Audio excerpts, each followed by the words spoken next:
Welcome to Kenton's videos. Enjoy the video. In this video, I will show how to remove silica gel from glass. Start by assessing whether the silica gel is loose, stuck, or embedded in pores. Use gentle heat to loosen beads, absorb remaining dust with tape or a microfiber cloth, and rinse with mild soapy water if safe. For stubborn residue, try a plastic scraper and repeat absorption steps until the glass is clear and dry, then finish with a polish. Begin by warming the glass gently with a hair dryer on low, keeping the nozzle several inches away to avoid thermal stress. While warm, press clear tape or a lint roller to the surface to lift beads and dust.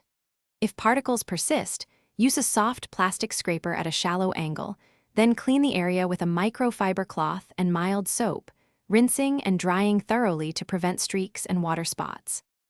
If silica gel appears crystalline or stuck in pores, repeat the warm and tape routine and allow the glass to cool between attempts to avoid stress. Never use metal tools or abrasive pads that risk scratching the glass. Opt for soft plastics and microfiber instead.